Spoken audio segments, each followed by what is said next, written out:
Never seen a lame man walk. Never heard a dumb man talk. Never seen a blind man see. I promise you a change his name. Never seen a canceled debt. Never seen all the poor get fed. Never seen a prisoner set free. I promise you a change his name.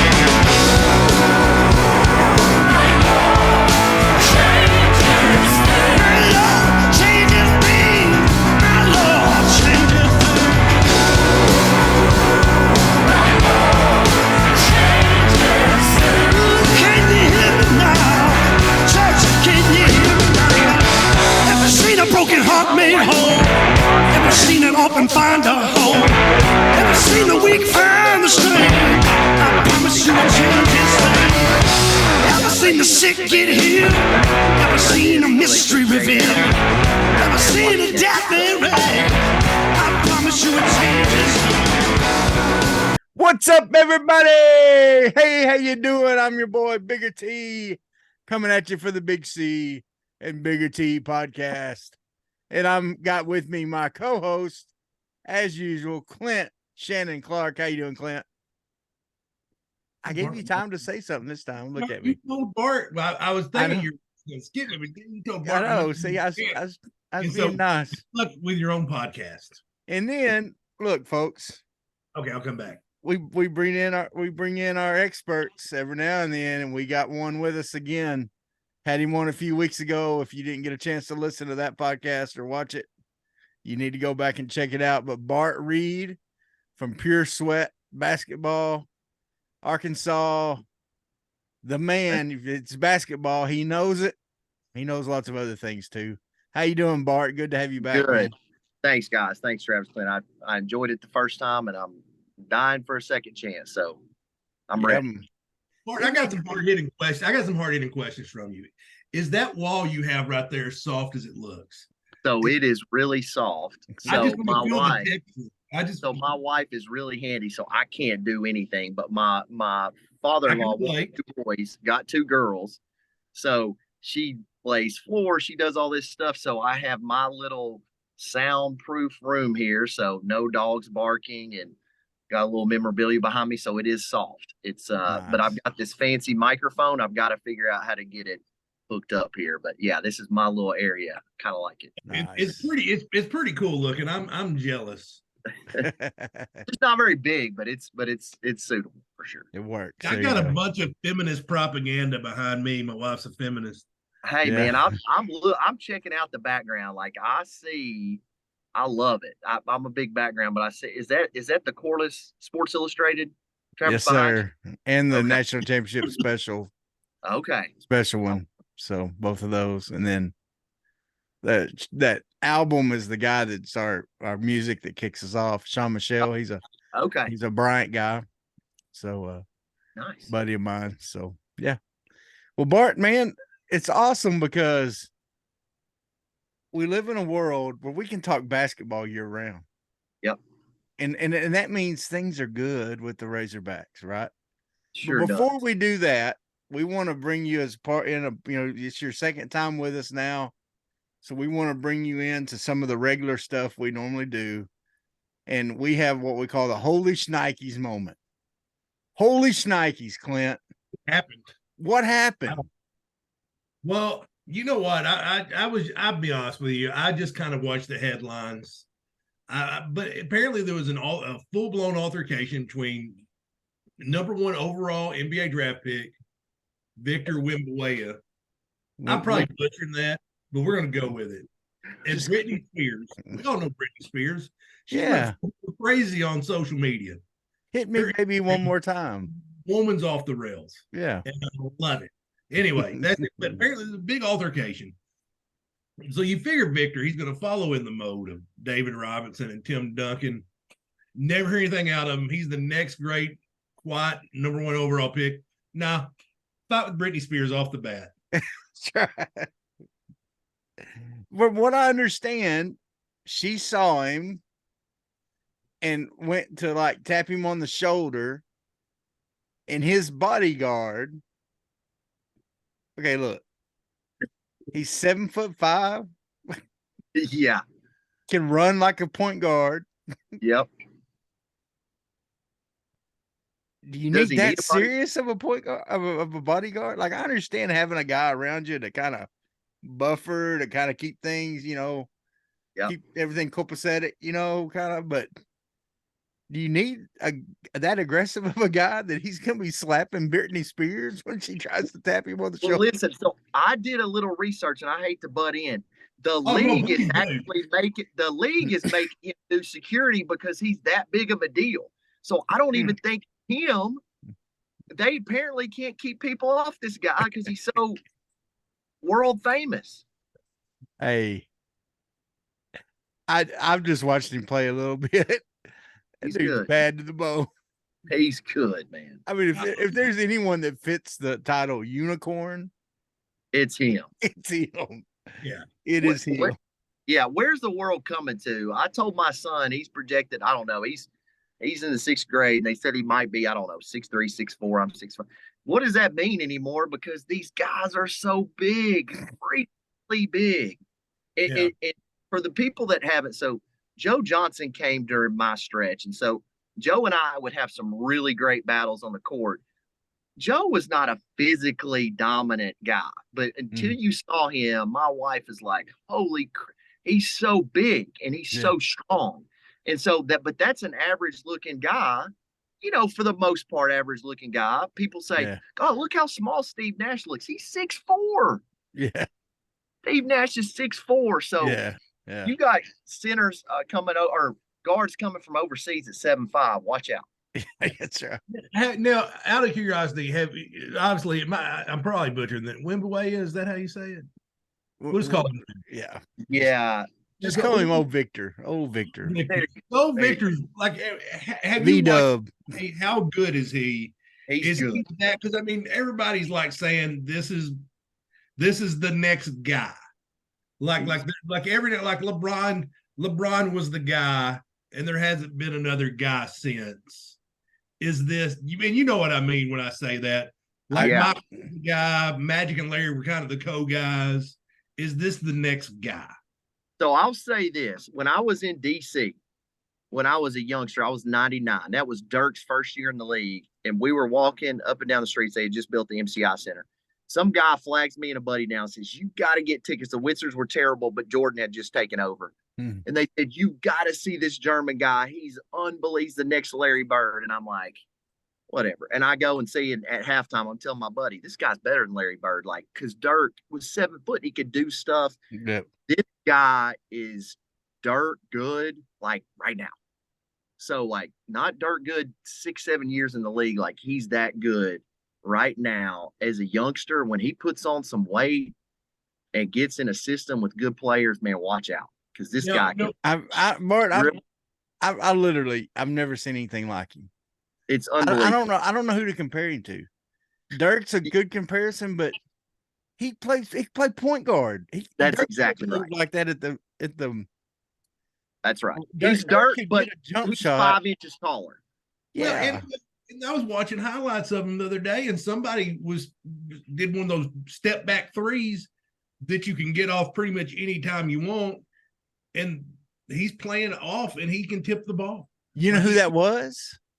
I can't remember. No. The number 3 pick, Brandon Miller. It was Brandon Miller. That's what I was just about to say. That was Brandon Miller that he threw. He blocked a freaking 3-pointer on. Yes. The number 2 pick, Brandon Miller. Oh, yeah. Was he 2? Okay, yeah. 2. He probably should have been 3. I take a scoop, but him and Nick are together, and they played summer together. Yeah. But that's exactly right. That's Brandon Miller, who absolutely made Arkansas look like a bunch of fools this past year. Yeah. It was so good. Yeah. Now they did make a decision with old Victor, and I'm just curious if you agree with it or not. But he played the first summer game and looked mediocre. Shut him off. Yeah. Yeah, and you know that's one of my gripes. I remember when Trae Young come out, and he had a horrible first couple summer games, and they were trying to say he was a bust. I'm like, it's summer ball. It's practice. Yeah. But that's the 24-hour news cycle for you, where they just got to fill time. And he's just learning his teammates. I mean, and they're putting a minute cap on him, guys. They're playing him because they got to play. But they're telling him, believe me, Don't go out there and get hurt. That's what they're saying. They shut him down. They did shut him down for the so I guess you agree with that decision, shut the man down. 100%. Because that guy's the one thing that he's susceptible to, and all those guys are injuries. Everybody's susceptible to injuries, but a guy that tall and that young to take the pounding he's about to take in an NBA season. Now, the Spurs have been historically really good at resting players and load management, but you can't put that guy any more second one tick on the clock that you don't have to. Yeah. So, now to get us back to our holy Stikes. Okay. Yeah, that's right. I got you. This bodyguard may have saved us. Okay. Because Britney Spears could have those Madonna-like powers. Yes. Over men. You know what I mean? Yeah. Yes. And the next thing you know, old V-Dub is marrying himself in a wedding dress like Rodman did. Okay. That's right. So when he messed with Madonna, that turned, I mean, that was kind of the start of Rodman turning even a little more weird. Okay. So that bodyguard may have saved us from some future holy Nikes moments. Exactly right. So now you mentioned it earlier that Charlotte drafted Brandon Miller number 2. Yep. Now, later on at pick number 27, they've got Nick Smith. Now, I said on the podcast a couple of weeks ago that I thought Charlotte 100% won the draft. Yes. I mean, obviously you take Wemby number 1, but I'm like, having Brandon Miller and Nick Smith on the same team, and I think one of the Ball brothers is there, and he's the best one. Yep. But this is it LaMelo? LaMelo. Yep. Mm-hmm. Okay. So and he's really talented. Really talented. They've got, I think, with Brandon Miller, Nick Smith, and LaMelo, they may have what it takes to actually turn a franchise around. Mm-hmm. I'm like, and I was telling Travis, this is the type of draft that can turn a franchise around. If Nick Smith is anything like what you say he is, what I think he is, and you pair him with Brandon Miller, and apparently they've got a lot of experience together. Yep. They without a doubt got themselves a steal. And I'll be honest, being a Nick Smith fan, or just being a fan of basketball in general, it gets really nervous in the draft room because this is how stuff could happen. So me and my son, we were set to go out to the draft. So we were going to be out there and be with Nick. And, you know, I just, with the certain way things were falling, you could just kind of see it. So let's think about how hard it is to get drafted. Nick's agent's LeBron's agent. Okay. One of the 4 horsemen. Like, if LeBron just signed a $92 million 2-year extension, and Rich Paul is LeBron's best friend, and they're probably going to buy the Lakers. They're looking to buy a team. And you can't sway enough juice at the Lakers to have them to take Nick Smith, which a year ago, if you'd have told them they'd have got them at 17, they would have been Christmas come early. But they take a guard in that position. It's not like they took a center. They took a guard. They just didn't take Nick Smith. Guys, when he dropped past that threshold, which I think was a hard stop, I thought LA would have taken. I said for sure Brooklyn takes him at 21 or 22 because they have back-to-back picks. Boy, it gets hairy in a hurry, but I can tell you Charlotte's like, man, we hit the lottery all over again. Getting Nick Smith at 27, you pay him $12.5 million over 4 years. Guys, that's a steal. Yeah. That is a steal if he stays healthy, because he is a lottery, really, let's be honest. If he didn't come back to Arkansas, he maybe is the 8th, 7th, 8th pick. He's probably where Anthony Black is, and signing a $33 million contract. So they got a steal. Charlotte won the draft. The question for them is, Brandon Miller, did he warrant not taking Scoot Henderson, which I would have taken Brandon Miller. I think he's a super talented guy. But, you know, Nick almost went to Alabama because Brandon was there. They played summer basketball together for 3 years, so they're tight. And to be honest, I'll break it here. If Nate Oates tells Nick Smith Sr. that Nick's a starter, Nick's probably goes as an Alabama, plays at Alabama instead of Arkansas. And Nate Oates, to his credit, said, I've never told a player that. I think Nick will start and be a star. but I've never told a player that. So Nick goes to Arkansas instead of Alabama. And so, but they end up together, and Charlotte did well for themselves in the draft for sure. Yeah. Now, there's been some changes in Charlotte's ownership, correct? Yep. Jordan's stepping down. He's a minority. Have those been positive changes, you think?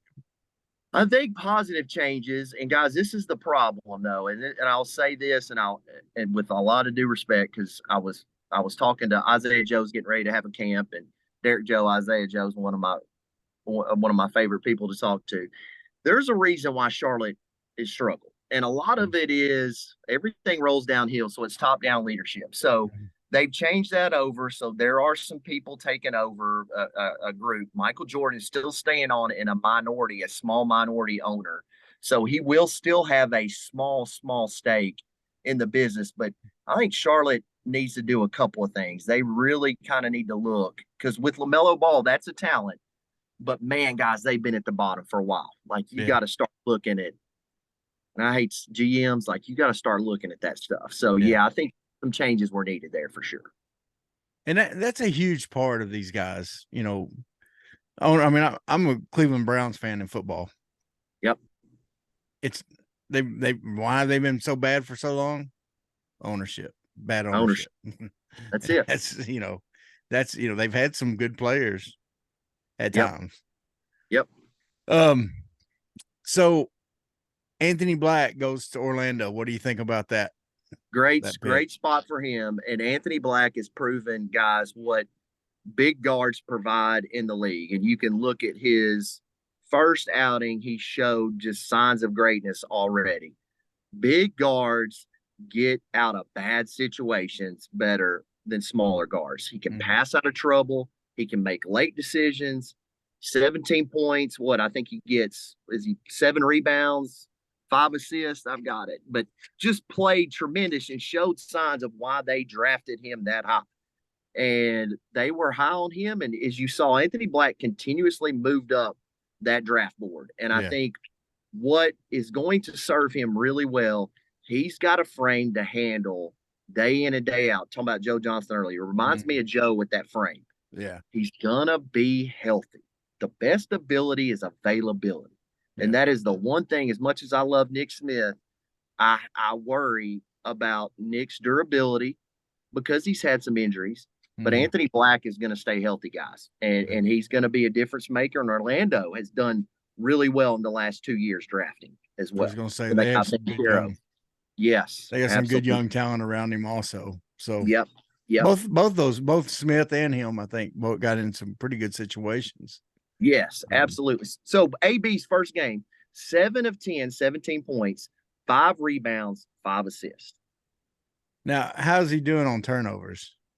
Well, he had some turnovers, and this is so he had 6 turnovers, and I think that was the lion's share of what they did. When I watched Nick play the first time, he had 4 turnovers almost in the first 5 possessions of the game, guys. That's what, when you get to a situation, the NBA is a high pick and roll league. Always been, and I think it always will be. When you get those high pick and roll, there are decisions to be made.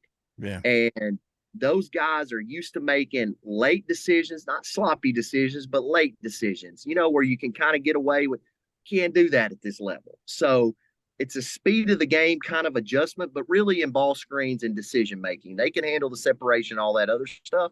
So they'll tighten up over time. I think that's not going to be a problem over the long run with Anthony Black. I don't think. Well, I got to watch a little bit of Anthony Black the other night, and he did some of the same things he was doing at Arkansas at times. He gets down. He does a good job of keeping his head up, looking for the open man, but he's so tall, he's dribbling the ball way up high. When he does that, and guys just come in and scoop it away from him. Yep. They were doing that. I forget who they were playing the other night. I was watching a game, and they did it to him at least 3 or 4 times. So it wasn't necessarily, I don't think he's necessarily the type that makes bad decisions on passes. Right. I think he just gets, and I don't think he's not getting lazy with the ball. He's just so focused on finding that man that he's standing straight up being as tall as he is, that's a lot of travel for that ball, and a quick guy can come in and just knock it away. Yep. Or that's what I've seen anyway. Yes, agree. So when coaches say get low with the basketball, because you hear that all the time, right? Get low with it. Look at Anthony Black and Jason Kidd, and really Steve Nash. Man, those guys dribble straight up. Yeah. They have a lot of hand force. They drive the ball. Now they can get low when they need to get low. Yeah. But I love to watch Anthony Black when his head goes up immediately when he gets the ball in what we now classify as a scoring point guard generation, which is what we're in. Point guards don't pass anymore, they score.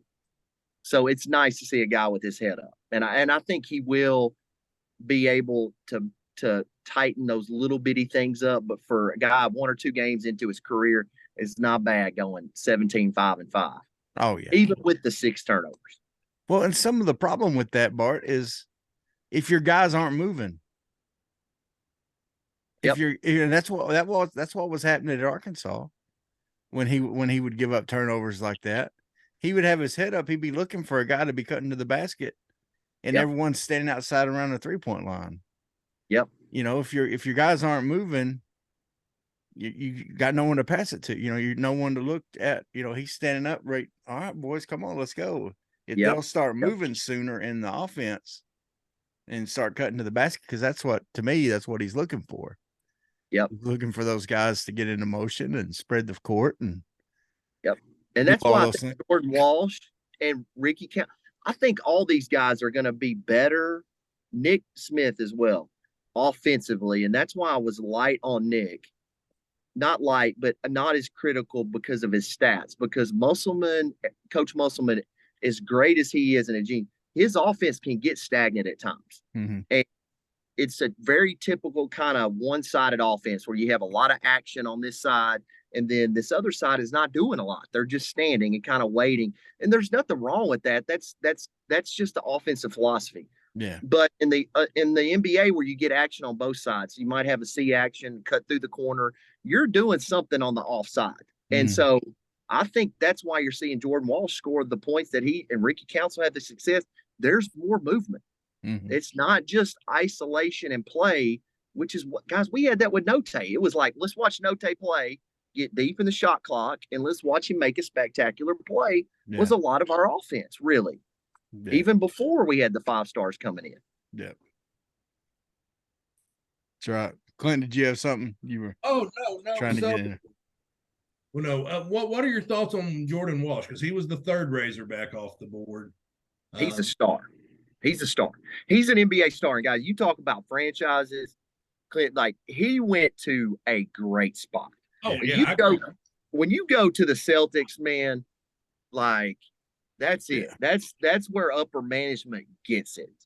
And it's just kind of like, I read the article about him. It's what I've said on my teams when I coach teams, and I had some high-level teams for a long time. And I would say this: I won't take you out for missing a shot, but I will take you out for not taking a shot, because it messes the whole flow of the game. When he passes up on the corner 3 in his first, they told him, and the coach pulled him aside and said, dude, you can't do that. Like, you have to take that shot. Like, it messes. And so now he's freed up to play. So he goes 4 for 6 from the 3-point line. He has 18 points, 18, 5, and 2. So that's a stellar game for him, because you already know defensively he's going to be a lockdown defender and give you that Bobby Portis type effort. But the court opens up in the NBA. As crazy as it sounds, people are bigger, they're stronger, they're faster. Even that little bit of the 3-point line, once that moves out just a little bit, court opens up. So he's seeing more space than he's ever seen. Before on the court. So you basically think Jordan Walsh, his game probably equates better to the NBA than college? Yes, I think him and Nick both. I would put them both in that category. The court opens up for them, and their games are very, very, very kind of downhill, and then catch and shoot situations, not really shooting off the dribble as much. So I think it's perfect for them, both of them. Good deal. What about Ricky Council? What are you seeing out of him? So, So Philly. So he did just what pretty much not just what, but like Daryl Macon signed a two-way contract with the Mavericks. And so when I trained Daryl to get ready for training camp, you really get comfortable with going with a two-way guy. So an undrafted two-way guy. So there are very limited two-way contracts in the NBA. Each team gets one two-way guy, which basically, long story short, means if you bump them up, they're down at the G League. If you bump them up for so many games, they get paid according to the NBA minimum. So Ricky Council can make some real money. If he makes the roster, he makes the league minimum. If he gets called up, doesn't make the roster, but gets called up, he makes NBA guaranteed money. So it's a big deal to be on a two-way contract. Yeah. So he's showing, I think, what he brings to the table is natural athleticism. Now, my man Isaiah Joe, when we got ready, he got drafted by Philly. So my man Drew Hanlon, who I work under, trains Joel Embiid. So that's a little situation that I kind of know the little bit of the ins and outs. That's a tough spot for a guard to be at. Because when Isaiah Joe was there, it's like, hey, man, look, don't take a bounce unless it's under 15. It's shot clock, buddy, because the ball's going inside to Joel. Yeah. When you got the MVP, you got to do that. Yeah. But what Ricky's doing is making a lot of stuff happen off the ball steals. He's defending, he's blocking shots, but he's being really aggressive, and he's got a wide range. I think he can shoot the ball. He can shoot the ball okay, certainly a threat to shoot, but he gets to the hole and he draws contact and finishes through contact. So I think he's in a good spot. It seems to be gelling really well because he's put up some big numbers in the games that he's had at Philly and really making a case, guys, to make that roster. I think he's got a chance to make that roster. Good for him. Yeah, one of the teams that's got a couple Razorbacks on it. Seems like there's a bus that goes from Fort Smith to Oklahoma City. So Joe's is back at OKC. Yep. And then you also got Jay Will. How do you see it going for the Thunder? How do you think them two are going to see a lot of minutes? How are they looking in summer ball? I do, man. So I'm really impressed, guys. So Jalen Williams, I've watched him play in the summer league. He looks really good, and I like it how OKC makes even their 2-year guys play in the summer league. I think it's good. Some teams don't do that. So Jay Will looks really good. I think he's progressing. Oklahoma City, for a skilled guy like myself that really focus on skill, they take a lot of pride in player development. So Sam Presti's the GM there. So they spend a lot of time coaching their guys up. And for Isaiah Joe to go from Philly, where he got limited minutes, guys, they're talking about him being a potential starter, certainly a sixth man. And I think Isaiah Joe will compete for sixth man of the year in the NBA this year. That's how much a change of scenery will do for a guy. And so Isaiah Joe's at the end of his contract. He's set to make $3.4 million this year.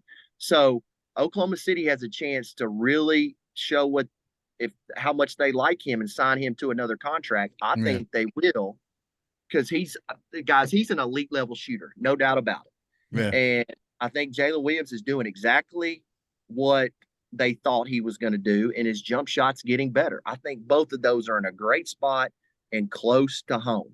Yeah. And people are driving from Arkansas to watch them play. I promise you. Yeah. The ticket sales are there. Yeah.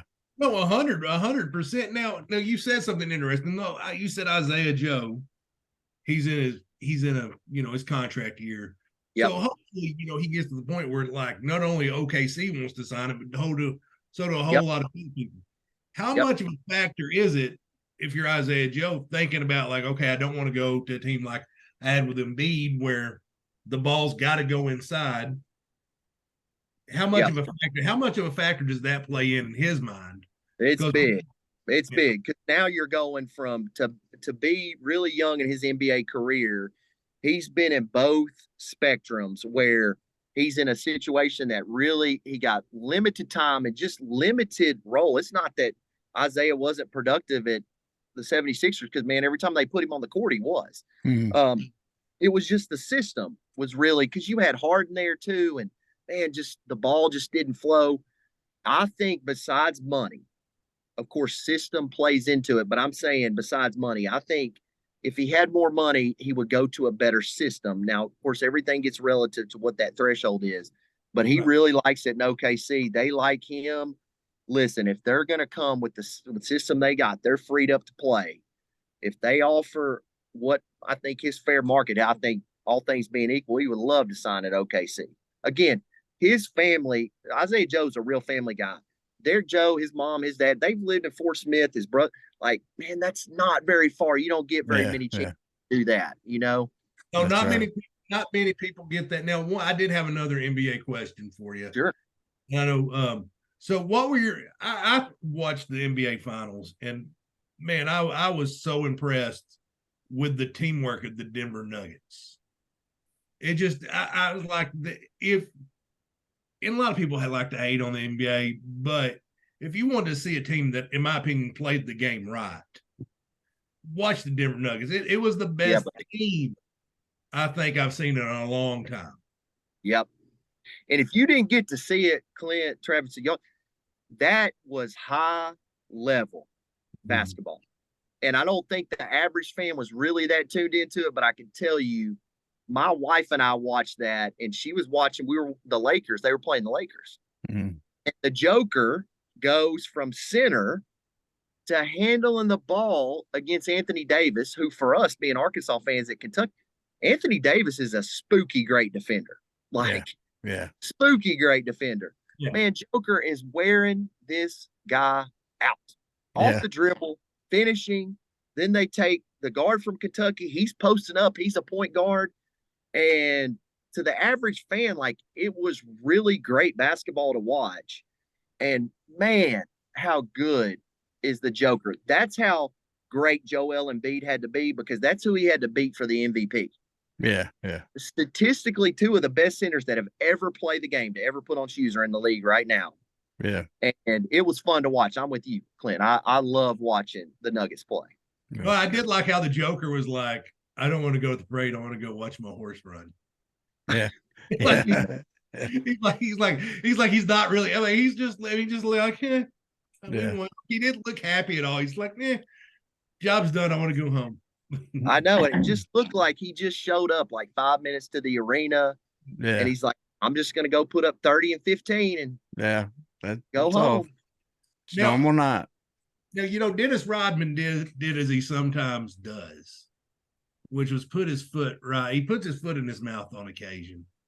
He made a comment that if Larry Bird was playing in today's age, he'd be playing in Europe. Dude, I wish they would so get off this. Like, him and Isaiah Thomas have already been through this once. Don't you learn a lesson once before? Yeah.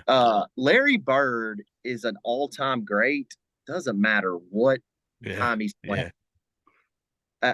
You don't get guys like that that are inside, outside, talented guys that can shoot the ball and finish, and then show up with that assassin type, because people don't realize how much of a dog Larry Bird was. Man, like, he was definitely in the fight or flight world. He was definitely a fight guy.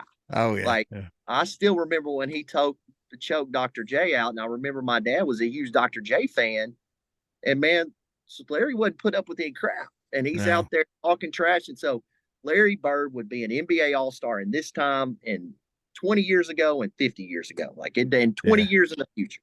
Yeah. I love to get on YouTube and watch people tell like their Larry Bird stories. Yeah. Like, he's like, was it Sean Kim goes, hey, you're the one that broke all my records, Indiana, right? Yeah. It was like drops 50 on him in 3 quarters. Called every time. Now, I mean, definitely Larry, he's a Larry legend for a reason, and he could do it, and sometimes it looked like it was in slow motion, but sometimes the slow motion gets all them, the greats look like they're in slow motion. That's when you watch them on TV. They're like, are they not moving? I'm like, like Luka Doncic, he's moving. His footwork is just that efficient. Yeah. His skill level's that high, and their strength is that profound where when they bump, people bump off of them. And they're that much smarter than whoever they're going against. That's exactly right. All right. Now, Bart, we kind of hit the NBA. Yep. Let's talk a little. Let's talk a little Razorbacks. Yep. The Hogs, kind of flew under the radar. I don't guess there's a lot of other stuff going on with the NBA and NBA draft and everything. But Arkansas filled another roster spot with a guy from, I guess, a portal guy from Memphis, correct? Memphis. Yep. Came from Anthony Hardaway's Yep. team. Tell us about him. So Chandler Lawson. So it looks like the Razorbacks roster is set. Now we can officially say. Now there's some reports about Bayfall, and so I'll say this: there were some academic issues with him as far as going on campus. There was the whole: is he going to Auburn? Listen, it was never an Auburn issue; it's an academic issue. So if he fills those requirements, he'll be on campus. So the roster looks set, and then we had this one spot. And Coach Musselman goes and gets a really talented guy, Chandler Lawson. So he's a 6'7", 6'8". He's a long 6'7" or 6'8", and I mean long. So he works as a kind of inside-outside defender, but protects the rim really well, especially when he's guarding 3s and 4s. He can almost come from a rotational shot blocker side, get his hands on a lot of balls. But what he does, I think that we've missed in the last 2 years, man, when this guy gets it inside the paint, he finishes. And even though he's slight and thin, he plays through contact really well. So he can go up and finish with either hand. So his numbers don't eye pop at you from Memphis, because Memphis had a lot of talent with Penny Hardaway there. And so right around 6 points a game, I think 4 rebounds. But this guy is, when Coach Musselman is great, I think probably the best in the business at looking at a roster and saying, okay, I have a center fielder, I need a third baseman. Well, Chandler Lawson's a third baseman in baseball terms, to take it equivalent.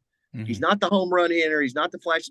He feels a specific need. And I think with the pieces that he has in place, he got him another winner.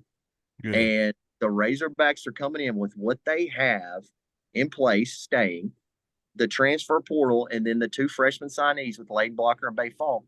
This team is set to go maybe deeper this year, guys. Scary to say, high expectations, but this roster's loaded, even losing what we lost. So you think Bay Fall will eventually be on campus? I think he'll be on campus. I don't, when we were going through the whole, try to say, merry-go-round, when we were going to get this center and that center, I think when you're Bay Fall, because he's a 6'8", 6'9", but he's slight, so he gets pushed around a little bit. I don't think if we got another interior type center where he might have like a Ron Holland, because I think a Ron Holland issue, seeing if he was going to come on campus. I think now that Ron Holland's not there, Bayfall steps in. I think he comes, if he takes care of his academic, he comes. Listen, he's a draftable 5-star, 4-star. He went to McDonald's All-American. I know his stock kind of dropped a little bit, but I think he's on campus. He's not going anywhere else. Like, he meets all his requirements. He's a Razorback. Good deal. And then I guess the other freshman's Blocker, right? Layden Blocker, and he's point guard. Really good. And so Blocker's another guy that, so I started work with Layden the first time he was in 6th grade. And so we worked several years. So I was with Justice Hill during that time. They were both at Little Rock Christian. Layden was the young guy. And so I always felt like Layden was going to be a star because he just had a really high basketball IQ.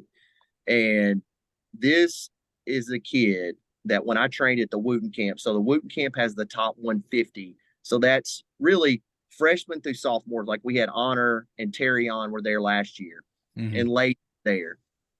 We've kind of missed that that Corey Beck 6'2" physical type of guard.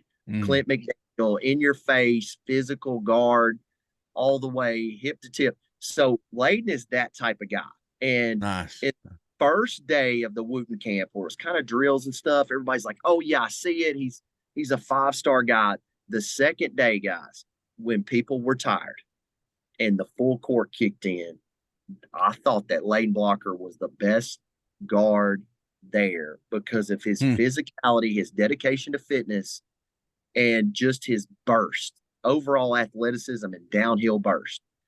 And guys, we've not had a true point guard in a long time. I don't care. We've had some great ball handlers. We haven't had a true point guard. Layden Blocker is that true point guard. And I think he's really somebody that Razorback fans are going to enjoy watching this year because he's extremely talented. Is he like a vocal leader on the court? He can be kind a of vocal coach on the court sort of guy. He's a coach on the court. I won't say he's necessarily like Corey Beck in that regard, but certainly has some of those, or Kareem Reid, but has those qualities where, and stepping up, and I'm not a huge fan of Arkansas players leaving and going prep school. Okay. I'm just not, I don't, needs to be done.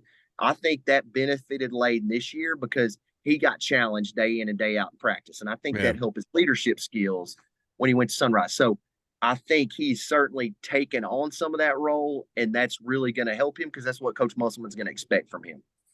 See, that to me, that's one of the things I think we've missed. Yes. I think the closest thing we had to that, and he wasn't the most talented guy out there, was Jimmy Witt. Yep.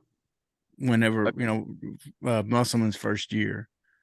Yep. I think he was an extension of Musselman on the court. He was an older guy by then. He was mature. He understood what Musselman wanted, and he was able to kind of keep everybody, focused and together.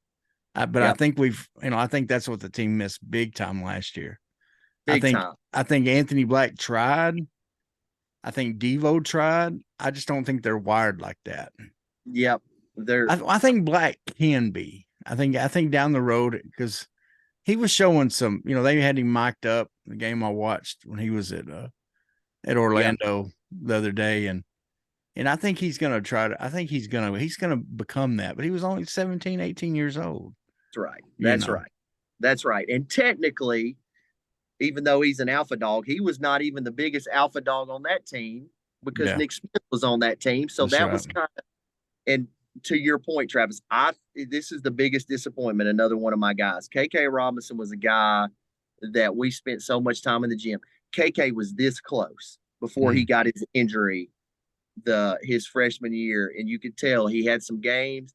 Coach Musselman was getting ready to handle that ball to him because he was a true point guard that could really get in you and defend and could do a lot of different things and had that experience. And then he gets hurt, and then he comes back and is behind the 8 ball. So, man, I'm with you. And teams chemistry and having a point guard is a real thing, guys. There's no stat for it.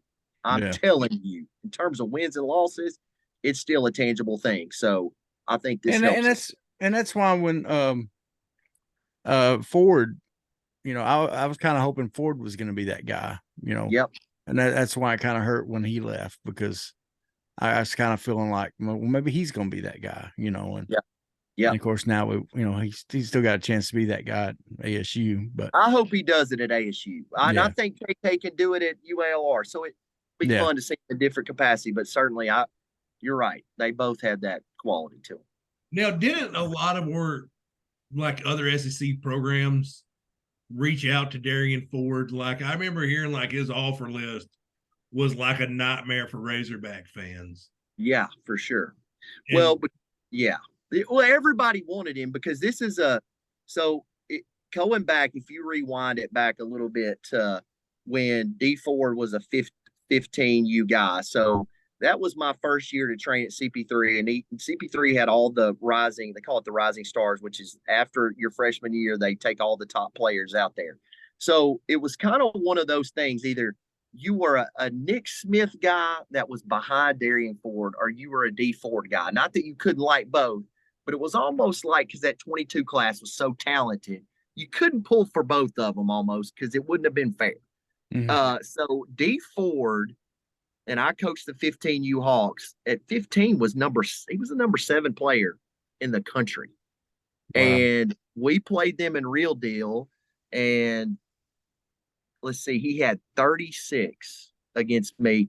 And there was nothing I could do because he was 6'5", 210 then, and just so strong and physical. We put a small guard. He took him down in the post, beat him up. Then we put a bigger player on him, and he just took him off the dribble.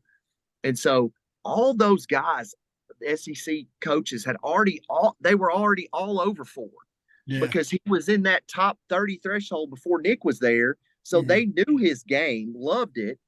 They just felt like he was always a lock for Arkansas. So when he opened it back up, Clint, like all those guys most of those people were in the same positions, And they were all over him because when Musselman put him on the court, he couldn't point to a ton of minutes, but he could point to production in the minutes he played because he was as productive as anybody. Yeah, he was. I thought he played well when he got in. Yep. No, but I'm happy he went to Arkansas State, and hopefully it ends up being huge. But I mean, it's one of them things. He can go to Arkansas State, and then he can transfer right back to a bigger school if he wants to. Yeah. Sure. So, I think those guys, you'll learn when you put up numbers in college, you put that much time in, these guys really, the NBA will find you wherever you are. Yeah. They want to play and put up numbers. Those guys didn't put that much time in to sit the bench, and that's really what it comes down to. Yeah. Now, I have one more question. Yep. And then I'll let Travis talk the rest of the show. How excited is Muss and the gang about getting Duke at Bud Walton? Oh, man. Listen. I mean, how excited? I mean, because when that was announced, I was like we don't curse on the podcast, but I was like, holy shnikes. Yep. What he's thinking is, holy shnikes, what a great thing for recruiting. Oh, I was saying Seth Pittman's got that one circled too. Man, I mean, like, it doesn't get any better. Yeah. And so some coaches in that deal say somebody's got to lose the game, but there's no losers in that game. No. That's prime time against the top of the top. And now we're consistently going after the players that Duke's going after. Yeah. So it's a chance to really, so I think he's extremely excited. And Coach Musselman, that's a real forward-looking guy, man, he's foaming at the mouth at that. That's prime time. That's as prime time as it gets right there. Yeah, because I mean, when they have, because it's like it never works out for Arkansas on these things. Like never. Like we usually get like Oklahoma State. Like yeah. Hey, go. We got the premier matchup. I mean, yep. Yeah, Kentucky got Miami. Yep. Which is a good matchup, but it is. But not still, tradition. But not tradition. And that's what originally I thought, man, is North Carolina, because we played North Carolina a lot, you know, in really big circumstances at the tournament, had some really great games. But in the anniversary of the national championship, Duke, Arkansas, like that's a must-have matchup right there. Yeah, for sure. Well, Bart, are there any players in high school in Arkansas we need to be some names we need to have our antennas up for? Yep. Getting ready to listen about that are having some good times. For sure. So Vegas is coming up, and that's so it's the Las Vegas Classic. Most people know it as, battle where the brands get together and they duke it out, Adidas, Under Armour. So Coach Muss and staff will have a ton of players. So you'll have 2024 Honor Boateng, 2025 Terrion Burgess, and then 2025 Luke Moore, which Luke Moore is one of the combo guards at Central with Honor Boateng. What's interesting about him, and they all play for the 2024 Hawks, which will be in Las Vegas. They're all Arkansas targets. Luke Moore, probably the most underrated of that, but was the first freshman in the Big East to ever be offered a scholarship when Mike was up at St. John. So this is a guy that's really, really talented. So they'll be up there competing with the Arkansas Hawks. You have Sealy, which is Isaiah Sealy, which is from Springdale, which is not familiar down here yet, but he's a top 20 player in the country in the 2025 class. He's playing with the Hawks out there. So he normally plays for Mocan. He's coming and going to play with the Hawks. That's another Arkansas offer and Arkansas target. So like I said, the in-state talent is abundant. And of course you have JJ Andrews and Jason Lanier in that 2025, 2026 class that are all Arkansas targets, along with Jay Sean Hayes, which is be playing for Bradley Beal at Whitehall. And he's an Arkansas offer, and that's 2025. So, man, the Hogs have 3 to 4 targets per class from 2024, 2025, 2026. Already offers out there. So they're coming up this summer, so I definitely keep my eye on those. Does Andrews play at Little Rock Central? Little Rock Christian? Little Rock Christian. He's pretty good, huh? He's good. So it's Sean Andrews' son. So he's 6'5", really slash a lefty. goes inside, outside, really highly skilled, plays the game at a high level, super athletic. So, Little Rock Christian won the state championship. So him and Landry Blocker are on the same team. So Landry Blocker's Layden's Blocker's brother, who is, 6'5", 6'6", and he's got offers from everybody. A Power 5 talent. He's about 6'5", 6'6", more of a slasher, finisher. But yeah, they're at Little Rock Christian together there. Now there's some rumors about prep school. I won't touch on that till it's official, but they're currently in-state talent right now. Gotcha. Would you say Arkansas is in a good spot with them too? Yeah, I think. Listen, if as far as your immediate thing is, Honor Boateng is absolutely blown up this summer. He's went to the Adidas Select, so they put the Adidas Select camp together that goes over to Europe. He was one of the top 5 players there. Was on the first team, so he's gone to the USA mini camp. So he's in the finals to go to the FIBA championship. So he's blown up, guys. He's been putting it and doing it against the best. I think they're in great shape with him. Terrion Burgess, same thing. Adidas Select, went overseas, went to the competed against much older players and did himself really well. I think they're in great position for both of those in-state players. Terrion's at Benton, 6'9", 2025. Guy's barely 16 years old and plays like Kevin Durant. So I think they're in great position for all those guys. They're also recruiting Trey Johnson out of Texas, Houston Hoops. So I think they're in great position to be really down to the final 2 or 3 on a lot of these top 5-star talents, potential McDonald's All-Americans too, by the way. And it's just wonderful that you're talking about all these guys. These are all Arkansas guys.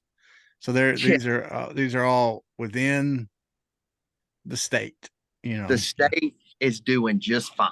Yeah. We are the 2025 guys. I won't say it's 2022 good, but it's pretty close. There are some really talented basketball players. Yeah. And if it's not necessarily the top tiers like the Nick Smiths and that or and the Khalil Wares, the breadth and depth of the class as you get down to scholarship 10 and 11, man, these are still Power 5 guys. So it's loaded up, man. That's great. It's loaded up. That's great, man. That's really good. And it's good to see, it's good when seems to mean more when to an Arkansas kid playing for Arkansas. Yeah. Well, and especially in these days of the portal and all the different stuff, the more connections we can have to players in the state, kids that we're watching come up through the system and through the AAU and through the high school playoffs and, watching them on AETN play in the state finals and all that kind of stuff, that makes a difference. It makes a huge difference. And it makes all the young kids, because they look up to all these kids. Like, my son was looking up and working out with Nick Smith, and, he wants to be Nick's. And this stuff carries on, guys, to be younger. And so Arkansas is in a good spot, man. And we're continuously putting out talent, and hats off to people like Bill Ingram who do a great job of putting people out and spending time and money. And, man, it's not cheap to send these guys to Las Vegas. Taking 16, 17 kids out there for a week after you came back from South Carolina. So hats off to them for putting the kids on a showcase and giving them a chance to show their talents off. For sure. Well, man, Bart, we sure do appreciate you coming back on and talking some basketball with us, bringing your expertise. There's one thing Clint brought up when we were talking earlier. I don't know if we were straight up and honest with you about just how good of basketball players. Don't even know. He don't even know. Yeah, he doesn't understand what kind of basketball players he's dealing with here. Because you are looking at half of the 3-on-3 champions from the Worcester First Baptist basketball tournament back in, was it 95? 95. I was thinking 95. Yeah. So in 95, so I graduated. How old were you guys in 95? We had just graduated high school. Okay, so we're all right. So man, do you not miss the outdoor aspect of basketball that we had back in? Oh yeah. Man, I'll tell you, I seriously, I don't look like it now. Okay, Bart. But I mean, I'm not okay. I'm exaggerating on the old 3-on-3 deal, but we did win it like, though. We did win. We did win it. But, yeah, we did win. Yeah, but there wasn't much. Wasn't much other teams to. We're proud of it. I mean, I think we beat some like 84-year-olds. But anyway, but no, man, my senior year of high school, I had one class that I had to have, right? English first period. And we had a principal that was real laid back. It was a nice day at lunch. I'm going around the lunchroom getting a couple folks, and I'd head to my church and I'd be playing basketball in my church parking lot for 3 hours. Yep. And then I'd take my friends home, so they could get home when their parents were expecting them home, because their parents didn't know they were skipping school. So right. I mean, and that was at least 3 or 4 times a week. How many times we'd be at Conway, we'd be at Fifth Avenue Park, and there's Gatlin. I pass Gatlin all the time. Oh, man. The amount of just summer days I spent out there just shooting the ugliest shot you've ever seen. Yeah. There was a park in Conway. Factor in as you're shooting outside, it's a different That's right art. It had the double rim, so it was a tough. Yes, it was a tough rim. You had to get some arc on it. It was very unforgiving. And Absolutely. Then we played at this, and this is where everybody played, Gatlin Park in Conway. Corliss would come there and play. His uncle lived like right down in the neighborhood right next to it. Okay. I mean, there'd be people all over playing there. Okay. And of course, you got to get there and you got to call ups and everything. Yep. Now, one end of the court, one goal was 10 foot and the other one was about 9.5. Yeah. Yeah. And everybody played we played the 20 by ones and twos. And then you would, at 10, once one team got to 10, you'd switch ends. Yes. Okay. So that way you played half the game on each rim or whatever. So yeah. So, but we would play, man. That was before, now Conway's got these indoor gyms that the city owns that, people go there and play like crazy. But that was before all that, before they had all that. We'd go to Conway and play, man. It was just play for hours. Top players back in the day when you had to earn your stripes outside. You had to show you had outside game and inside game, because people didn't respect your game like that if you couldn't do both. That's right. So these kids now act like it's a big deal to go outside. Man, like we lived outside playing, which is probably why we all had problems. But I played way more outside than I ever played indoors. Now these kids, they don't know how easy they've got it. Because you take them outside, the wind kicks up a little bit. You're like, guys go 20 minutes to hit a shot. I'm like, man, that's how we played all the time, baby. You gotta have a different game to you. So Clint had a goal at his house. Oh yeah. It was a rim attached to a road closed sign with his backboard, and that was nailed to a pine tree. The O and the S was the square. And so you had to be perfect. And I'm the only one to ever beat him on the road closed sign. Yeah, because I had a hill I like to shoot off of, because it wasn't level either. Oh, I guarantee you. Yeah, you're not getting the shots out there. And then at my house, I had our driveway was kind of weird. And then our house is built on a hill, built into a hillside. Yep. And so on a bad rebound, the ball's going rolling down into a little creek. Oh, yeah. So I had to run down. That's why we'd always go to his church, because that's right. Got tired of running that. So once we could drive, we'd go to the church, and it had just because it's we had a nice goal there. We had a welder in the church that built a nice 10-foot goal, and nice, but still outside, man. Like exactly. Inside is just a different. I don't know. It's still basketball, but I do give the kids a hard time to know, man, it's physical out there outside, buddy. And we all went soft. Yeah. Oh yeah. That's exactly. Hey, I agree with that a little bit.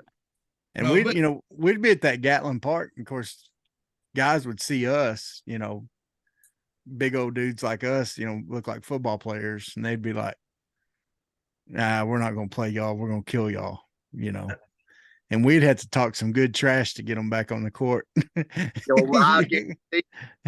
listen, when physicality takes over, it's a different. See, I played in the hand check rule, so I appreciate where you know what I'm saying. You had two hands.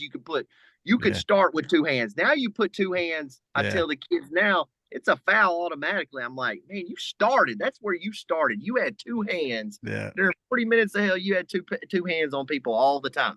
Oh yeah. Well, that was only like outside ball. That was the only way I could defend someone outside because they were going to outrun me. But that's right. I had strong arms, so I could push them in front of me. Yeah, that's right. So make up my lack of quickness with that, But yeah, it's those were the days, man. Yeah, those were the days for sure. A lot of fun. But yeah, so we didn't know if you knew that you're dealing with a couple of champions here. Okay. I mean, I know you've played you won your AAU and all that stuff, hey. Yeah, you've never won. It doesn't compare to Wooster street ball, okay? Wooster, Arkansas. We need to bring back we need to have a 3-on-3 tournament. I think that's right. I think you need to start that up. The big C, bigger T, 3-on-3. Hey, I guarantee you'd have some turnout there because I think people want to see that ball and they certainly want to play it again.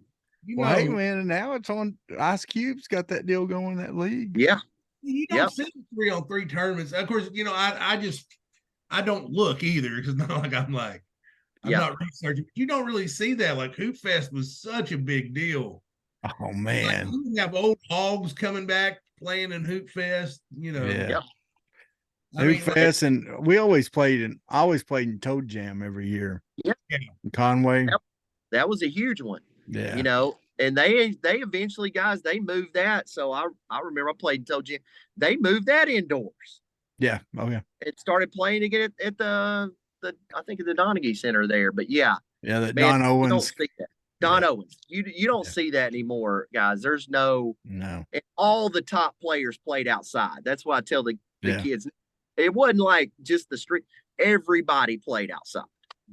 When I first started, and this is after it had been going for a while, because Toe Jam first started, they played at Toadsuck Park, and I never played there, and they just had some rollaway goals.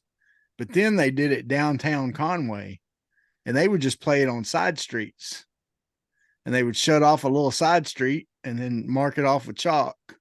Yep. And have a bunch of rollaway goals out there, like Hoop Fest. Hoop Fest. Yeah. Dude. Yeah. And we'd just play out there, and then they took it to UCA. We started playing in UCA's gym and on the side baskets. And that, of course, that was kind of fun because they had that rubber floor. Yep. And I mean, I couldn't jump much anyway, but you get about 3 inches higher on that. Yeah, that rubber floor is bouncy. Yeah. And you could on any, on wood or whatever. So anyway. Yeah. Good times. Well, seriously, Bart, thanks so much, man. I love talking basketball with you all day long. Yeah. But thanks for info. Yep. And enjoy your trip to Vegas. Hope that goes well for you.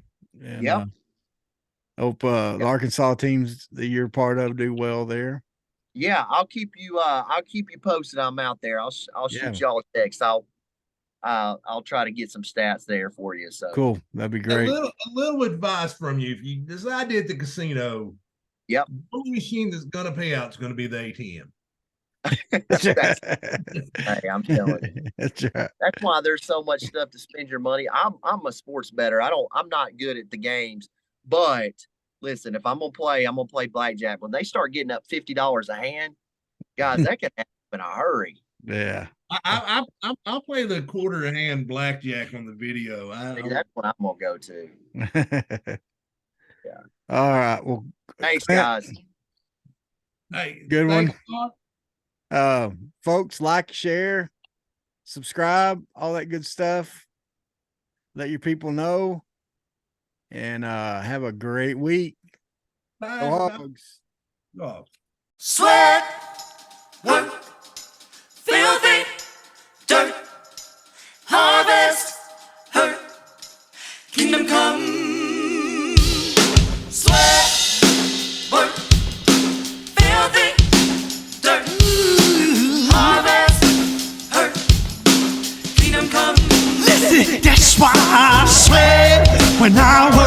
my hands get filthy down in this dirt. Won't see no water till I hurt. Crying your kingdom come. Listen, I wake up in the morning, I bow my head to pray. Mama told me if I don't, ain't nothing gonna change. These prayers breaking up hard ground so I can sow the seed. Ain't afraid of no aches and pain. Lord knows I gotta follow his lead. That's why I sweat when I work. My hands get filthy down in this dirt. Won't see no water till I hurt. Crying your kingdom come.